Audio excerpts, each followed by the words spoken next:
show. Welcome to episode 111 of the Gluttons For Punishment Podcast, or GFP, a Toronto Maple Leafs and NHL podcast hosted by Michael Lepore and Anthony Bruno. Thank you so much for listening and watching us on YouTube as well. It is the dog days of summer in the NHL. Not a lot going on, but that doesn't mean this isn't going to be one of the juiciest podcasts of the year for GFP, because we are going to go through Ilya Samsonov and his contract that he was awarded in salary arbitration. Matt Murray placed on LTIR. Patrice Bergeron announced his retirement. Thank goodness. And Sebastian Aho signed an 8-year contract extension with the Carolina Hurricanes. I hope Auston Matthews and William Nylander caught wind of that. So we will get into all of that and what all of this means for the Toronto Maple Leafs. But before we do, it is time to officially welcome in my partner in crime, Mr. Michael Lepore. How you doing today, man? Anthony Bruno, doing very well. It is a beautiful day in your nation's capital. Went for a little walk with my daughter, pushing the stroller around the neighborhood. I procrastinated about mowing the lawn, so my wife's not too pleased about that, but I push it to tomorrow. Hopefully it's okay. Like you said, Bruno, it's the dog days of summer, but we have stuff to talk about. A lot of juicy things happen this week, and I'm stoked. I'm stoked for this one. Yeah, I'm fired up. I'm not always fired up to do podcasts in the middle of the summer, just to be honest. I mean, sometimes, it's just like we do them all year and summer comes along and it's like, what the hell are we going to talk about? But Lepore, I am fired up for this one as well. Whoa. Because we got some juicy topics, and how about we just jump right into this? Splash. All right. Starting things off with Ilya Samsonov. So he went to salary arbitration. He wanted $4.9 million. The Leafs countered at $2.4 million, and the arbiter awarded Samsonov with a 1-year deal for $3.55 million, and he will become an unrestricted free agent after the season. So, Lepore, your initial thoughts on this? Samsonov is now under contract, and the Leafs are moving forward with a Samsonov and Joseph Woll 1-2 punch. Yeah, I think it's what most Leafs fans expected, something in the threes. I think if in an ideal world, it would have been closer to 3 than 3.5. But I mean, we can't nickel and dime with that stuff. It is what it is. And we should be grateful that we're going to have a goaltending tandem at 4.3 million, I think is the total, if my quick math is correct. And I'm sure Sammy's happy with the deal. I mean, he expressed all season that he was happy to play with Toronto and be a member of the Leafs. And it gives him an opportunity to show himself off again, because we know the market, we know what teams do. And he had a good year last year. His numbers are good. So if he can follow that up with another strong season, if it's not with the Leafs, it's going to be with someone else that he's going to get a real and true solid contract with term. Samsonov did a really good job of betting on himself, because he was not tendered a qualifying offer by the Washington Capitals, and he was able to sign a 1-year deal with the Toronto Maple Leafs. It was under $2 million, and he probably deserved more, but he decided to come to a good organization who was going to have a really good regular season, and he was going to have a chance to win a lot of hockey games. And that's exactly what happened. He had essentially the best year of his young career, .919 save percentage, won a bunch of games.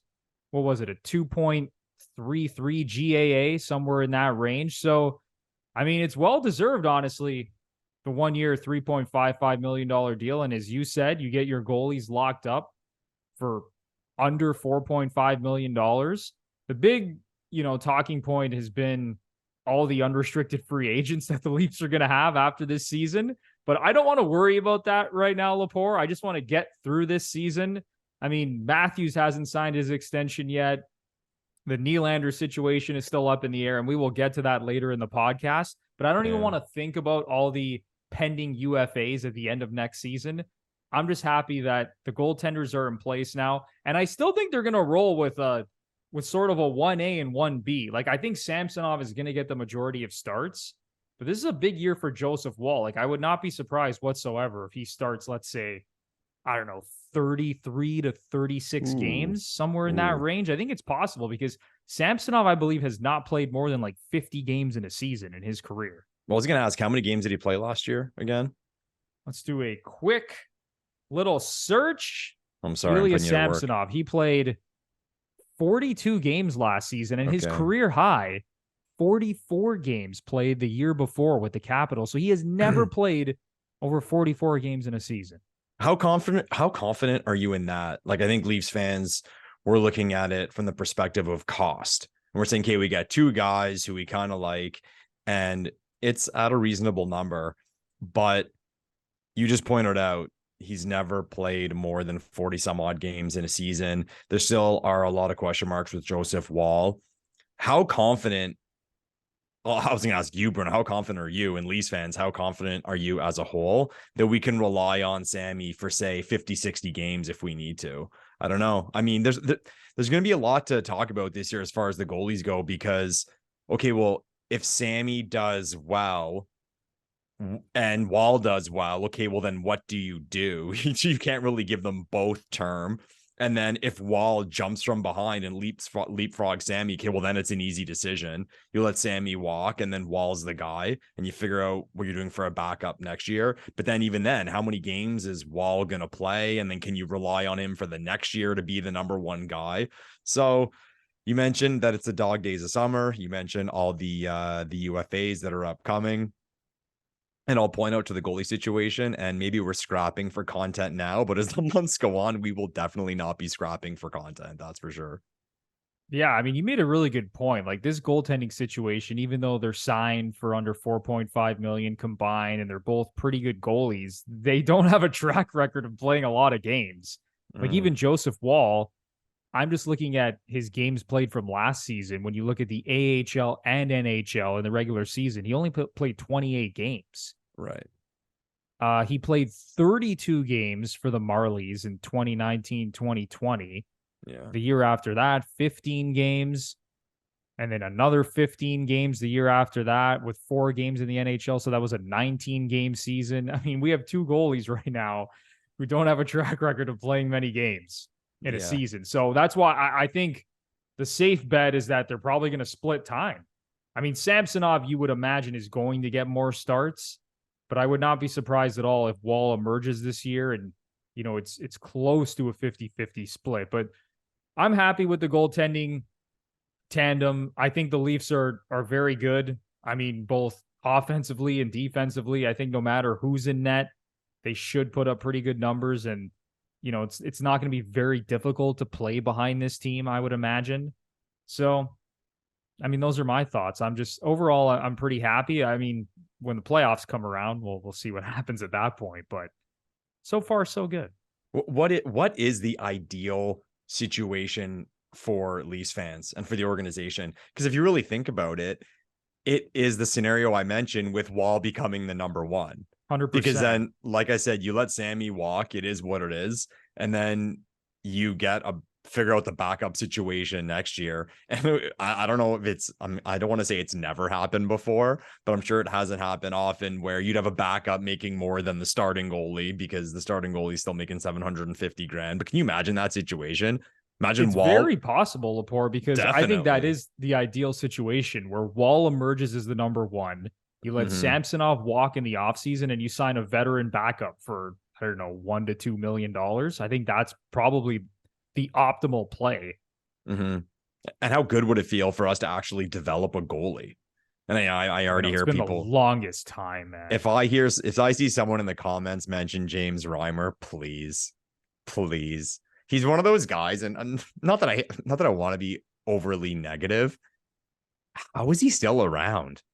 He was never good, and now he's old and not good. Like, talk about an old boys club, man. And if people like you, they'll keep giving you work, because it's craziness to me. This guy's been in the league and received the contracts he's received. Nuts. So Leafs fans, please do me a favor. Do not write in the comments that, oh, we developed James Reimer and blah, blah, blah. No, the Toronto Maple Leafs have not developed a goalie who is a real goalie since Felix Potvin. That is the answer. Jeez, when you think about it, it actually has been that long. Like, he's the last legit goalie that this team actually developed. That's sad.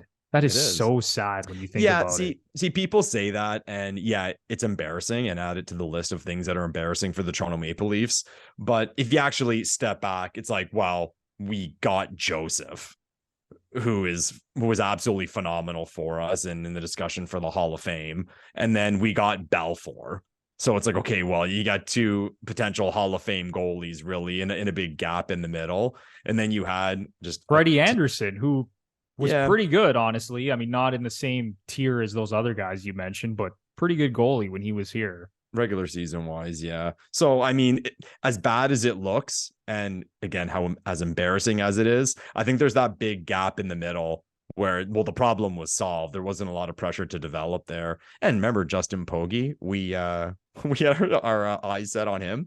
I'm getting into stories now. The other day I was flipping through ESPN Classic Canada, and they had the gold medal game from his year, the World Juniors in Vancouver. He was absolutely fucking phenomenal. Like, I don't know if they just put it on TV so Leafs fans could watch it and feel a kick in the nuts, but this guy was like slam dunk it looked like at that time. But add it to the list, man. Add it to the list. And that's exactly why they traded Tuukka Rask, because they thought they had an absolute stud in Justin Pogge, and that clearly was not the case whatsoever. No. Huge miss by the Leafs. It's time for a quick break because it's time to unleash the beach beast within you. This summer, MANSCAPED is here to help you level up your beach game with their new Beard Hedger Pro Kit. They are going past waist deep in the grooming game and diving in head first to your facial hair. The Beard Hedger is a game changer, allowing you to shape your beard like a true beach god. So this summer, let the beach balls bounce and turn heads all over the place. And you can do that by visiting manscaped.com and using our exclusive promo code GFP20 for 20% off and free shipping. Lepore, Manscaped just doesn't miss. Every time, Bruno, they don't miss. Everyone, you're at the beach. As Bruno said, you want to be a beast, but you don't want to be an ape. Take care of yourself, be clean. And when you do have clothes on, before your significant other finds out if you take care of yourself, they're going to see your face. So take care of that face as well with the Beard Hedger. Manscaped.com, GFP20, 20% off and free shipping. Go at it, everyone. You know what to do, fellas. Take care of your balls. Take care of your face. You got to be nice and groomed, especially in the summer when it gets really, really hot. So go to manscaped.com for 20% off and free shipping using our exclusive promo code GFP20. That is GFP20 for 20% off and free shipping at manscaped.com. You want to know who makes the world's best men's training gear? 10,000. And they make the only training shorts you'll ever need. I am wearing a complete outfit right now from 10,000, from the shirt to the shorts. You can do anything in this outfit and their clothes, okay? Whether you're running errands or working out, which I use it for. I mean, it is phenomenal to work out, especially in these shorts. Doing squats and deadlifts and bench press. Feels phenomenal. Lepore, I mean, this might be the best training outfit that I've ever worn in my life. Yeah, your boy Lepore is a big snob when it comes to swag and workout clothes. And I've spent a lot of money on that realm of my closet, and I've been disappointed many times. But I will say, this is the best stuff I've ever seen. It is fully worth the price. Unbelievable products. I put the shorts on, Bruno, and it kind of caught me off guard. Like, they had the interval shorts have those tights in them. I put them on. I was like, oh, what's that? And I thought maybe the tights would get all bunched up and uncomfortable. No, fit the leg perfect. As I wore them throughout my workout and my run, stayed perfect. Great stuff, man. Great stuff. It's great to have them as a partner with the GFP podcast because we love having quality products. And everyone, go to their website, use the promo code GFP, get yourself that discount. Yeah, and like, not only does it feel amazing to train in the shirt and the shorts and, like I said, run errands, but you also look amazing. Okay. Yeah. Like, they gave me the nice gray shirt, the red training shorts. I mean, it just feels so good. And you know what? You're probably going to lift more weight for those of you who are into weight training. You know what?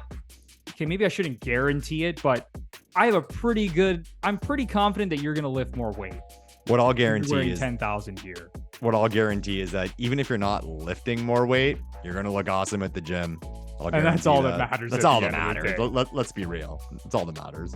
All right. So if you're looking to upgrade your training gear, go to 10,000.cc and use the promo code GFP for 15% off your entire order. That's 10,000.cc using code GFP to get 15% off your entire order.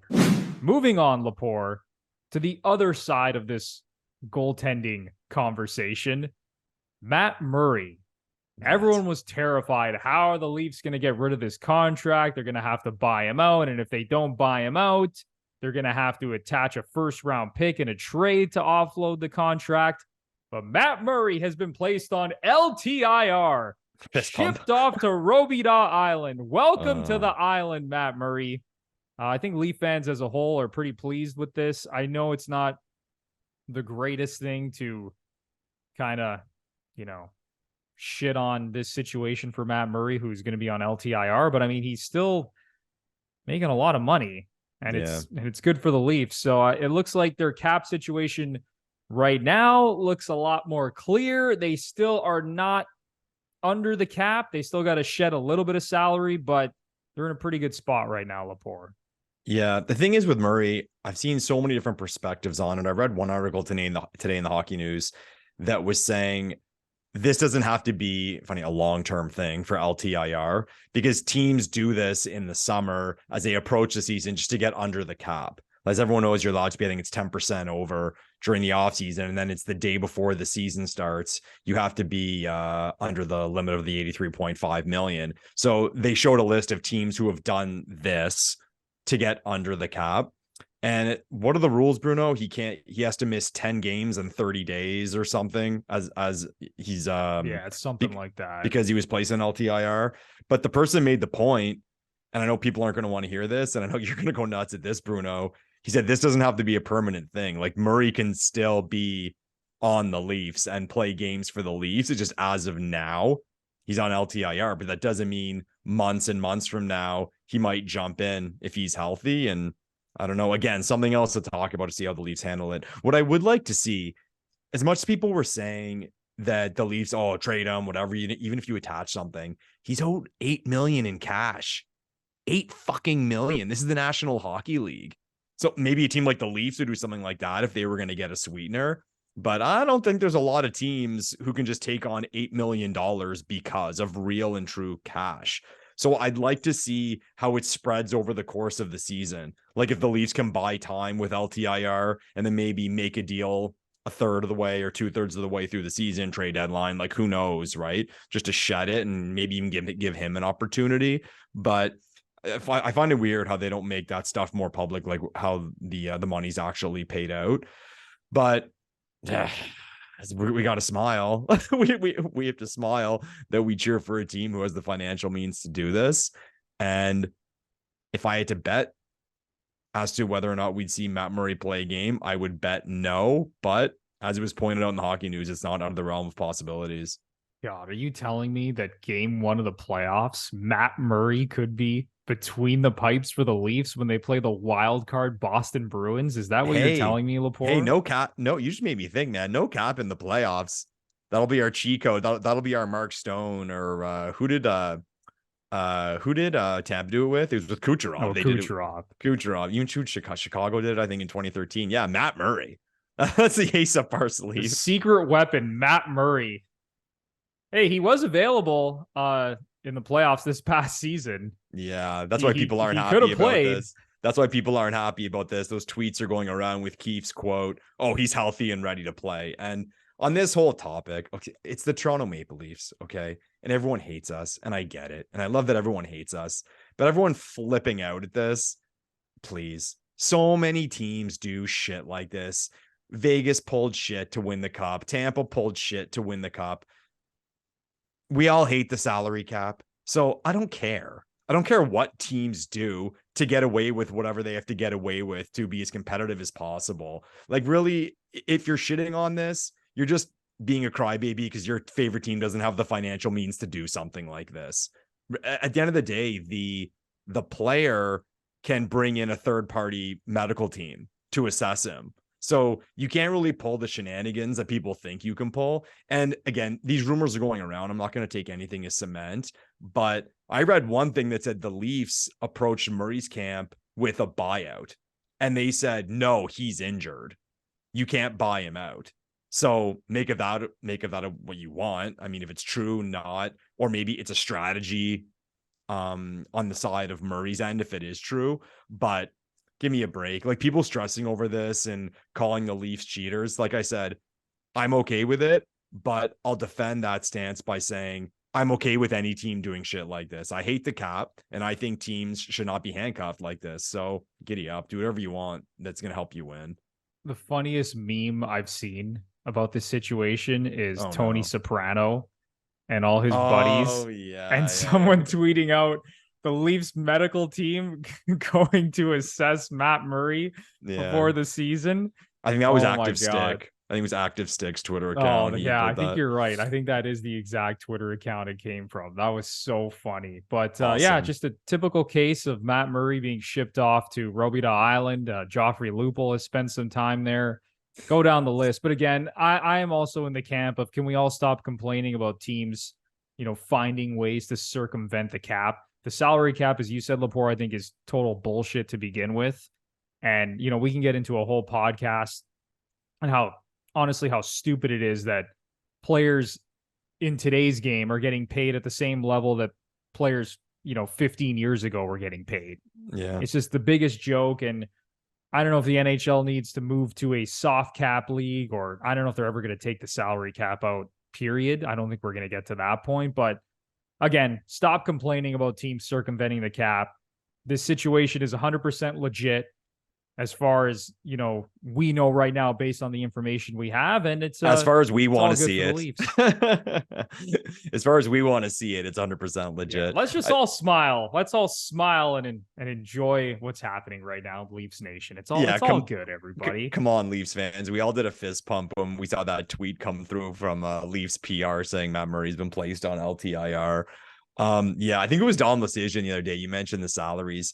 It was after Herbert signed his deal. And what did he sign for? It's like 50 or 55. 5 years, $262 million, Justin Herbert with the Chargers. And he said, you look at the NFL, and every year there's a free agent quarterback who becomes the highest paid player in the National Football League. You look at the NBA every year. It's like, some guy getting crazy super max deal. I don't even understand how it works in the NBA. But here you have hockey. No, can't do it. And here we are, Lepore, complaining about Auston Matthews wanting like $1 million more than McKinnon or McDavid. Not even $1 million more, like $700,000 to $800K more, and we're all up in arms. So it's just crazy how we have to complain and be mad at that type of stuff. Yeah, these fucking GMs playing chess, trying to find their way around the cap. And yeah, they're gonna do shit like the Murray shit to try to survive. Like, whatever. All right, Lepore.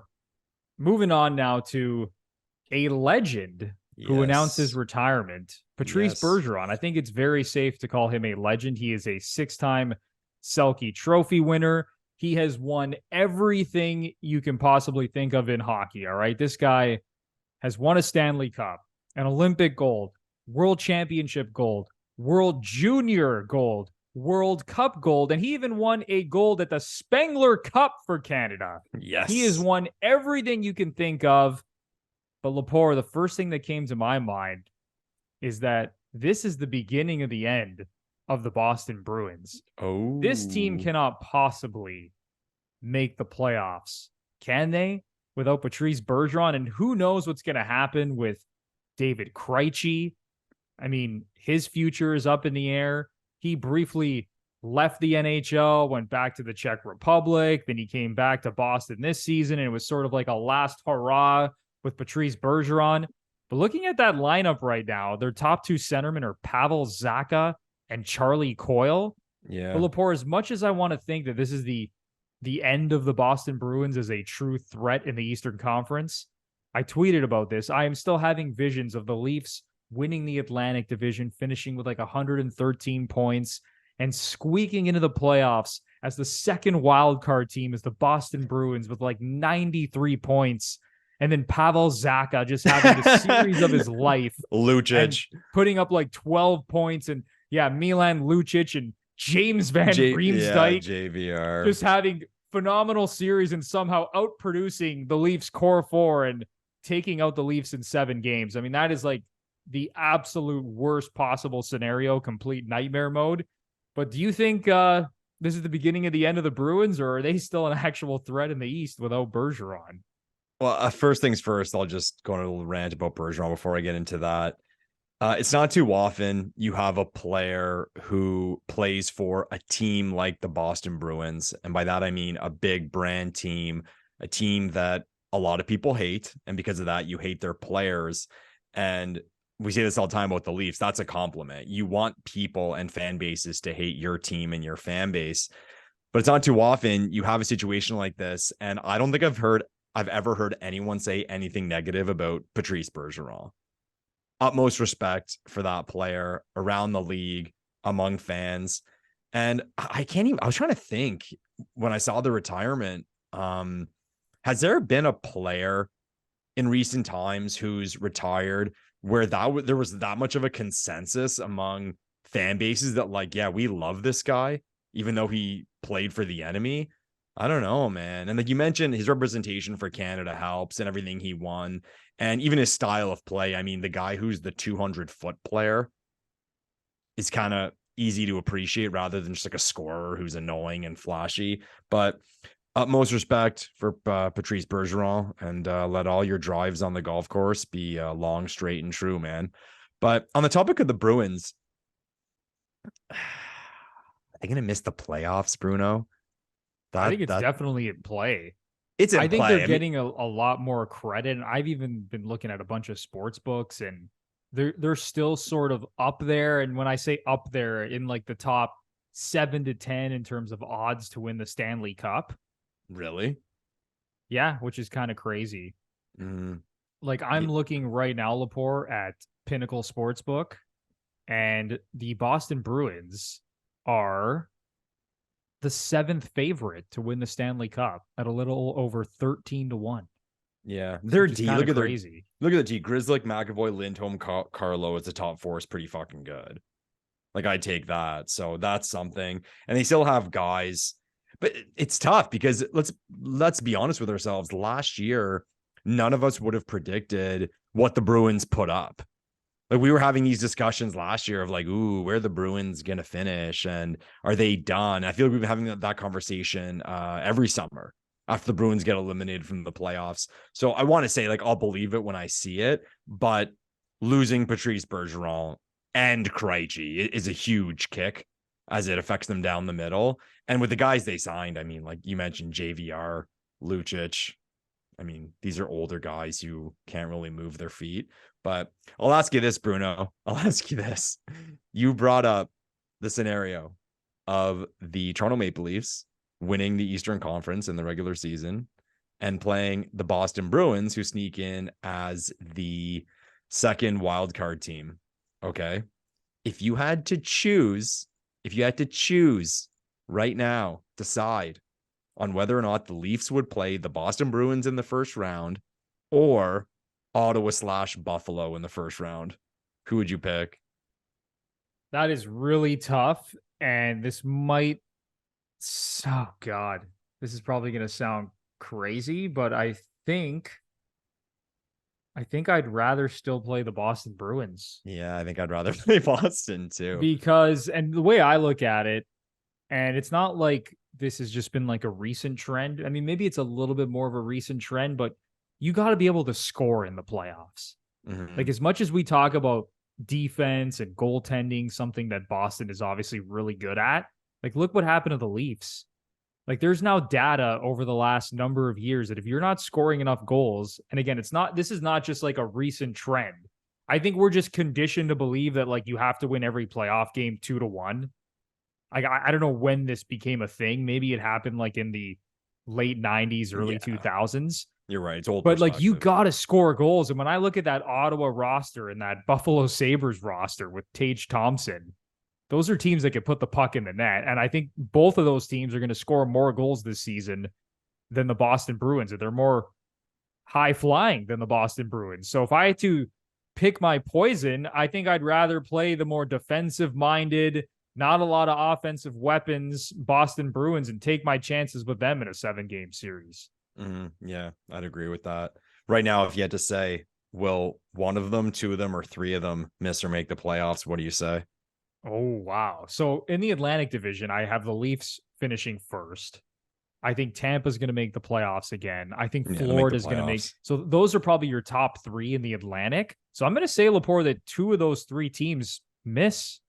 Okay, so you're saying only one of them gets a wild card. I think only one of Boston, Buffalo, and Ottawa gets in. And I know it's like the same thing year after year. I was saying this last year when I called the Senators the most overrated team in the NHL. Like, there's teams in the Atlantic Division that you have to get past, and you're still not better than. Like, are Buffalo and Ottawa better than Toronto, Florida, or Tampa at this point?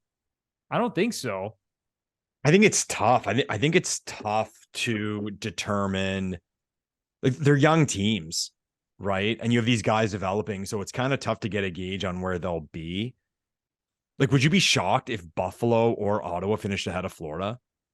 No, I wouldn't be stunned. I mean, think about Florida. They just squeaked into the playoffs last season. What did they finish with? 92 points? Yeah, which is low. Like the Calgary Flames, who missed the playoffs, and everyone's like, oh, what a terrible trade for the Flames, the Huberdeau, Weegar, and Tkachuk trade. But they actually finished with more points than Florida. Yeah. So, no, I would not be stunned if, let's say, the Sabres had like 94 points and Florida finishes again with 92 points. I think that's definitely in play. Same thing with the Senators, for that matter.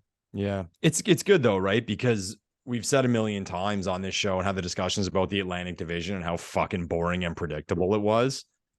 Who knows? Like, this year, I think Toronto, without putting the homer cap on, I think Toronto has to be the favorite now to win the division with the changes Tampa had to make and with Boston losing who they lost. So I think it's, again, I won't say a slam dunk, but it's a safe bet to say, yeah, they should finish first. But after that, I don't know how much would really and truly shock me the rest of the way. Like, I'll say it. If someone said to me that, I mean, I would be shocked, but if someone said, okay, Buffalo and Ottawa are going to finish 2-3 in the division, I think it's unlikely, but not impossible. Because again, they're young teams that can score. They get hot. They can go on streaks, and there's a lot of unknown. Who knows this year? Like with the Sens, Josh Norris coming back. Stützle 1 year older and better, right? Same thing goes for Brady Tkachuk. They get a full year of Chychrun. Jake Sanderson's in a contract year. It's tough to predict where they're going to be, man. We're not even talking about, no one's even mentioned the Montreal Canadiens.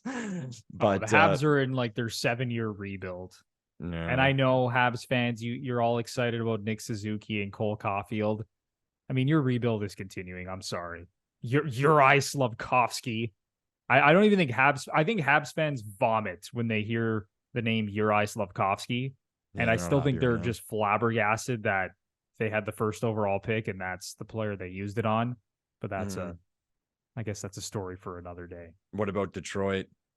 No, Detroit's not there yet. They're not ready. And listen, like, I don't even think Ottawa and Buffalo are ready yet, Lepore. Like, I think they're going to be better than last season. But again, I was saying the exact same stuff last season. Like, these teams are not better than Toronto, Tampa, or Florida, I don't think.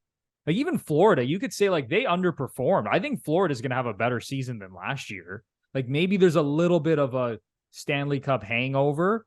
But, you know, the big thing with Florida is, like, everyone knew that they were underperforming. They win the President's Trophy the year before, and then they get Tkachuk, and they have all these great players. Go down the list, Barkov, Verhaeghe, Montour has a career year, and they just weren't able to figure it out until going on that late season run. So I think they're going to be better. So as excited as Senators fans and Sabres fans are, and even maybe Red Wings fans, I actually think, Lepore, that the Atlantic Division might still be pretty predictable. You would Tampa it too? Honestly, no. I think I have Florida at 2. Ooh, I think fancy. I have Leafs 1. I know I mentioned my top 3. I think the Leafs are definitely going to win the Atlantic. And again, maybe I'm being a homer, but I think they're the best team. I think as of right now, I'd go Leafs, Florida, Tampa, 1, 2, 3 in the division. Okay, but with that, I mean, so Florida, you mentioned, finished with only 92 points last year. So what would you put them at this year? Like, where do you bet? Oh, Think they're gonna hit? they'll have over 100 points, I think. You think Florida hits 100 points? I think so. Oh, that's a hot take, Bruno. I think if they play to their standard, because like I said, they underperform most of the season. If they play to their standard, I think they're probably a 100-point team. Okay. I mean, if they get except that was the point I was trying to make, saying to finish second in it's a terrible division if the second place team isn't in around 100 points. But I don't know. I don't know if I put them at 100 points. What did Tampa finish at last year? Like 104 or something? Just over 100. They may have finished with under 100. I could be losing my mind. Yeah, they finished with 98 points last season. The Leafs finished 13 points ahead of them last year. Yeah, the Leafs had 111 points. Tampa finished with 98. How do I not remember that? Maybe because I just lost track at the end and maybe they knew they were going to catch Toronto and they fell asleep.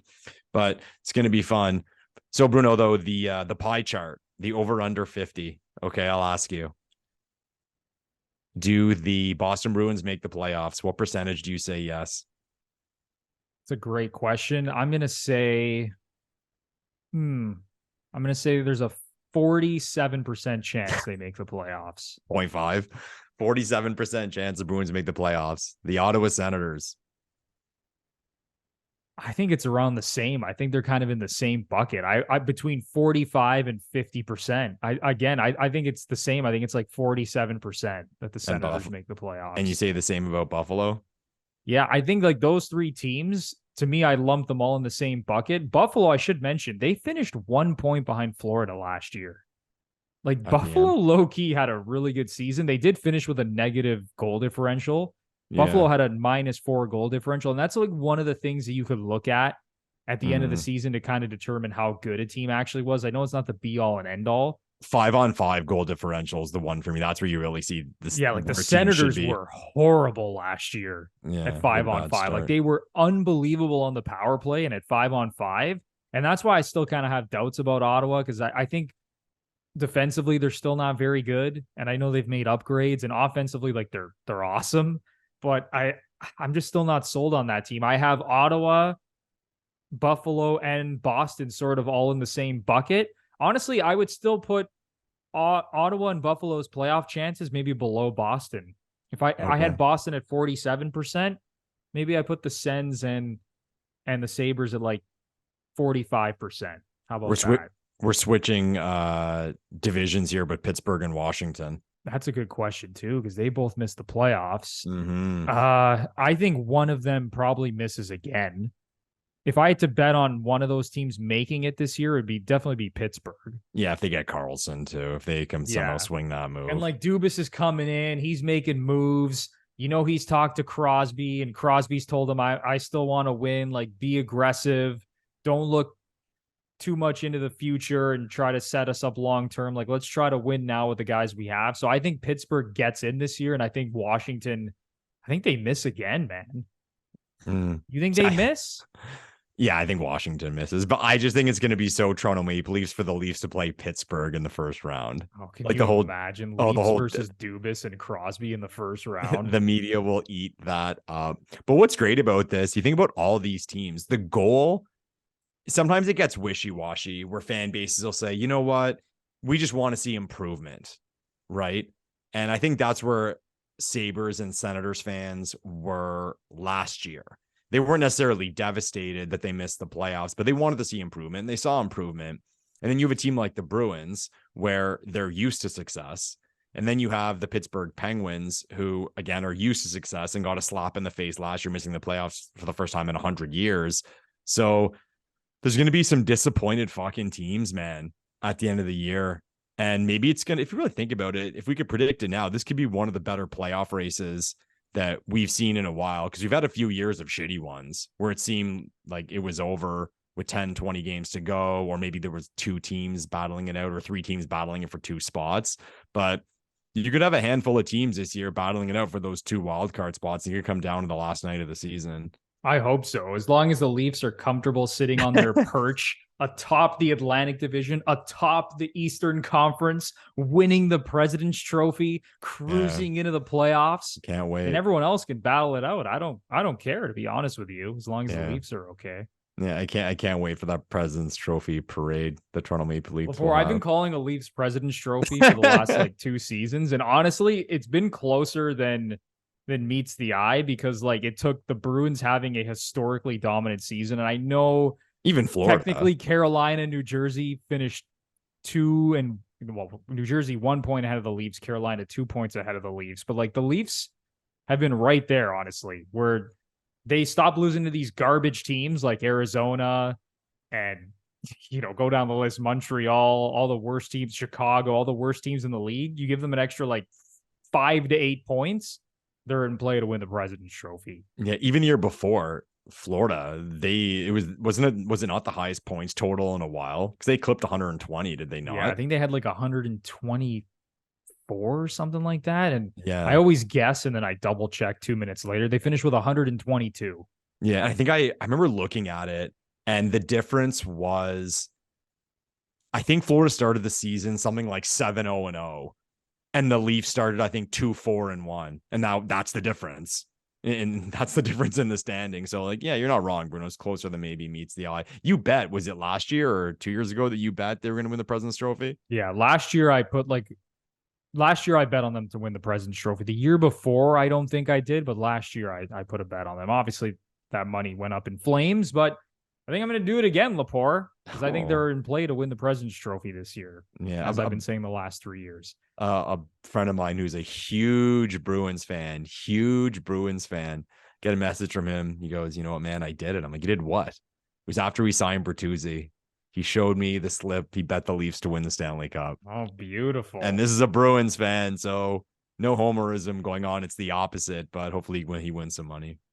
One of these years, Lepore, it's going to happen. It's going to happen. The President's Trophy, right? That's what you're talking about? Yeah, probably just the President's Trophy. I know some teams hang a banner for the President's Trophy. The Leafs don't dare do that, right? Oh, damn fucking right we're hanging a banner for the President's Trophy. You don't do it, do you? Before, we haven't hung shit in the last how many years? But that makes it more embarrassing. Oh my God, Bruno, the jokes. Hang a banner for the President's Trophy. Get it up there. The jokes, get people something to get excited about. Oh God, I can hear it now. There will be a lot of memes. There will be a lot of memes if they decide to do that. But I'm on board. Show that thing off. Okay, this is a weird discussion because some teams also hang the banner for winning the conference. If you say win the East or win the West, okay? If the Leafs were to win the President's Trophy and lose in the Stanley Cup final, if you could hang one, which one do you hang? Well, can't you just like sort of like low key hang the President's Trophy banner and like not have a presentation and just kind of like do it in the summer and then everyone shows up the next season? It's like, oh, look, there's a new banner in the rafters. The Leafs won the President's Trophy last year. Can't we just do that? It would have to be like away from the cups, like on the other side of the building. It's like kind of in the by corner itself in the dark. Bank Arena. Yeah, you can't have it. It's like 1967 with that cup and then the President's Trophy next to it. Oh, Bruno, please God, no. Please God, no. I love it. But yeah, let us know what you think in the comments section. Would it be just egregious if the Leafs hung a banner for winning the President's Trophy this season? We're talking as if this is like a guarantee to happen. Please don't go bet all your money on this, but it's a funny conversation to have. All right, make fun of ourselves, right? Yeah, I mean, we have to make fun of ourselves or else we'll lose our damn minds following this hockey team. Yeah. All right, time to move on because yet another example of a star player in the league signing an 8-year extension at a reasonable number. Sebastian Aho of the Carolina Hurricanes. And all right, to be fair, he is not in that upper tier of like elite star players, but I think he's in that next tier. He is a damn good hockey player, and he has been on some deep playoff runs with the Carolina Hurricanes, and he's been their best player essentially since the second he stepped into the NHL. He signed an 8-year extension for $78 million, $9.75 million a year. And like I said, yet another example of a cornerstone franchise player saying, you know what? I don't care about the money. I'm going to make a lot of money, but I'm going to sign a long-term deal that makes sense for my team so they have an ability to build around me for years to come. Sebastian Aho, like, shall we look at the stats? This is not some like second tier player. In 520 NHL games, 468 points. He is a 3-time 30-goal scorer. Sorry, 4-time 30-goal scorer.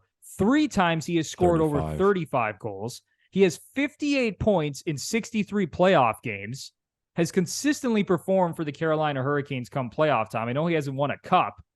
But again, another example of a very good player signing a long-term extension at a reasonable number. So why the fuck are Auston Matthews, I'm not going to lump in Nylander. Why is Auston Matthews still trying to take the Leafs to the shed and sign a 3-year extension for $13.5 million? Again, word could come out that this is not the case, but based on all the reports that I have seen so far and all the rumblings around the league, it does seem like Matthews is going to sign a 3-year deal for like 13 point something. And then he's going to sign another monster contract when that comes to an end. So Lepore, like, I'm just sick and tired of this. It's only the Leafs when we have examples across the entire league of guys signing 8-year extensions at, again, reasonable numbers. God. Yeah. And just to add to the whole Aho thing, he leads the Hurricanes in career playoff goals, assists, and points. And people may say, oh, it's the Canes. This is a team that won a Stanley Cup and lost in another Stanley Cup final. So this team's been on some runs and leads the league in shorthanded goals since entering the National Hockey League. And he's an unbelievable penalty killer on a team that's always had an unbelievable penalty kill. So he's an A+ player. I think underrated. I think Aho is one of those guys people don't recognize the talent because he, as much as it deserves, because he plays in a market like Carolina. But you went off about Matthews here. I think this is more of a Nylander topic than a Matthews topic, because I think Matthews is in that small group of players who I think there's that upper echelon of money. And I know he didn't have the best season and people are already rolling their eyes and it's like, oh, he's overrated, this and that. He won the Hart Trophy. He scored 60 goals. He would have had 50, who knows how many times in his career if it wasn't for injuries.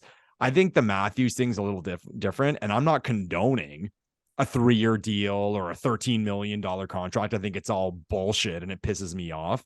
But when I see the Aho deal, I think it's a better scope of what Nylander should get. Something to compare that to, because I would trade Nylander tomorrow for Sebastian Aho. I honestly think I would too. I think anyone, really like Sebastian Aho, and he's a centerman, and he can skate, and he can do a lot of things. He's a 200-foot player, and he puts up points, and he scores a lot of goals, and he performs in the playoffs. I mean, Nylander's a good playoff performer as well, but I think I take Aho straight up over Nylander as well, and that's why, like, I don't think Nylander should get as much as Aho. No, he shouldn't. Maybe he falls at 9, 9.2, 9.5 at the most. I agree with you, Lepore. Like, obviously, Nylander is a more sort of like direct comparison, but I'm just talking in general how you have all these cornerstone franchise players that are signing 8-year extensions. And here's Matthews. Lepore, I know, and I've been saying this now in the last 3 podcasts. Like, he's going to sign a 3-year deal. I know. Like, I don't think he's going to sign a 4, maybe a 4, but I don't think he's going to sign a 5-year extension. I think it's going to be 3 years, and we're all going to be pissed off. What do you think Nylander's going to sign term-wise? If you knew tomorrow there's going to be an announcement that William Nylander has extended with the Leafs, what would be your guess for term? I think it would at least be 5 years. Okay, you think he wants term. And I think the Leafs honestly want to sign him to an 8-year deal. Like, I think that's just ideal for any organization at this point with how the salary cap is expected to go up. I think Nylander, it'll be somewhere between a 5 and an 8-year deal. It's just so annoying because it's like, you think Sebastian Aho and his agent don't know what's going on? You don't think they understand that the salary cap is going up? But he's taking 9.75 over 8 years. So it's just sickening to me, Lepore, how it's like, it's just the Leafs. It's just the Leafs who are going to go through this bullshit of their star players wanting to sign these short-term extensions. I hope that's not the case with both Matthews, Nylander, and even Marner for that matter when he comes into this situation a year from now. But it's starting to feel like it's going to happen, and we're us as Leafs Nation are just all going to be shaking our heads at what transpires here. Yeah. See, I think I'm different here as far as Leafs fans are concerned with regard to the term. I would be pleased with something for both those players in the 5 to 6 year mark, because we see these curves on how players regress over 30. And you are seeing it now, the guys, their contracts into their 30s, they are taking less. Like we just saw one with Kopitar a few weeks back. So if someone said ideal situation for Matthews and Nylander to me, I know Leafs fans are like, oh, 8 years, lock them up. I'd say 5, maybe 6 I would take. I think in an ideal world, and who knows, maybe you pitch that to them saying, well, hey, you get to free agency earlier. So if you want to walk and be on the open market and make $1 billion, then go for it. So maybe that's enticing for both sides. But I'm just so fearful of, I mean, these guys, we saw these guys as puppies, and now they're good young players in their prime. Let's not get too connected to players. We don't want to be in a situation where everyone talks about our cap situation and how much we paid these guys 10 plus million. Yeah, but we can at least combat that now with, these guys are elite players. It'd be a horrible situation if these guys sign 8-year deals and in 6-7 years from now, they're making as much as we're talking about and they're not elite players. And that's a nightmare. So to me, I'm okay. I'm okay not signing them to the max. I really am. And again, that might help put the number down. I mean, maybe I'm being overly optimistic, but I think, and again, maybe I'm alone on this one. I think it's because of the style of play. The one I'd be the most pleased with an 8-year deal would be Marner. Because you think he'll just age better? He'll age better. I think Nylander will age well too. Honestly, as crazy as it sounds, I think the guy who might age the worst, and I know it sounds insane, is Matthews because of the foot speed, right? The shot's going to still be there. The goal scoring ability, you would think, is still going to be there, but maybe the speed of the game catches up to him a little bit. Yeah. It is a fair point, honestly, Lepore, that you bring up, that it maybe makes more sense. Like Nylander's 27, Matthews and Marner are 26. Do you really want to have them locked up until they're 34 years old? Exactly. It's actually a pretty decent way to look at it. Exactly. The interesting thing with Matthews is he is a bigger body and he's going to slow down. So as we saw with Ovi, will he change his game to continue to score goals at a ridiculous pace in a new way, right? And I mean, Ovechkin, it's hilarious. He's just standing there and he blasts it and it goes in every time. And I don't know how you practice that. It's just God's gift. But we'll see how Matthews adapts. But to me, Marner, like, he can skate. He's smaller. He's thinner. I would probably bet his cardiovascular numbers are better than those other guys based on how he plays. And again, just his body type. It's not an insult to anyone, just body type. I'm sure Matthews and Nylander would crush him in a squat or bench press competition. But once you get over 30, that stuff matters less. But give me 8 for Marner. Give me 5/6 for Nylander and Matthews. I'll take that to the bank all day long. Yeah. No, I like your perspective on this, Lepore, because I'm in the camp of just sign them up long-term at reasonable numbers, makes the most sense for everybody involved.